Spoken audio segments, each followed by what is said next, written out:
മോഹിനിയാട്ടം ഇല്ലെങ്കിൽ ഞങ്ങൾ ഈ കഥ എന്തായാലും ഇല്ല എന്നുള്ള പരിപാടി തന്നെയാണ്. അതെ, അല്ലെങ്കിൽ പിന്നെ ഋത്തിക് റോഷൻ മലയാളത്തിൽ നടക്കില്ല, ബോളിവുഡിൽ ഋത്തിക് റോഷൻ. ഇതിൽ 7-8 പാട്ടും 8 ഡിഫറെൻറ്റ് മൂഡാണ്.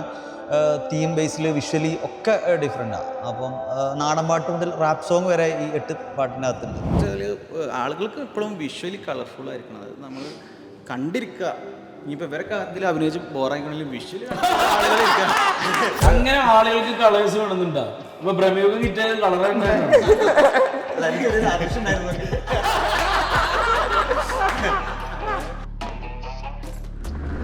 ഇക്കനെ വെറുതെ എയറിലാകട്ടെ.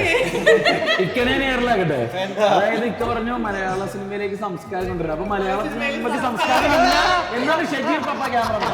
ഇരിക്കുന്ന മനുഷ്യൻ ഫ്രെയിം ഫില്ല് ചെയ്യാൻ വേണ്ടി ടോർപീഡോ ആയിട്ട് വന്നിരിക്കുന്നതല്ല. ഇദ്ദേഹത്തിനോട് ഒന്നും ചോദിക്കാം. ഞങ്ങളുടെ മ്യൂസിക് ഡയറക്ടറാണ്. അല്ല ലുക്കിലല്ലല്ലോ കാര്യം, വർക്കിലല്ലേ കാര്യം. വർക്കുമില്ല, ബാക്കി വിവരമില്ലാത്തവരാണെങ്കിലും നല്ലത്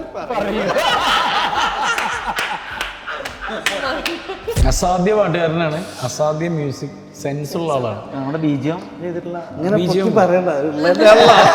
അല്ല പൊക്കി പറഞ്ഞില്ലെങ്കിൽ എന്താ പ്രശ്നം എന്ന് വെച്ചാൽ വിശ്വസിക്കില്ല.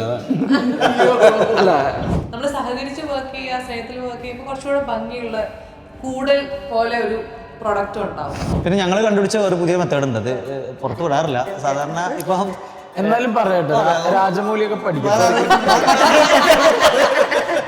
ക്യാമറമാന്റെ ഫാമിലി പുള്ളി ഒരു ആക്ഷൻ കണ്ടും പറഞ്ഞു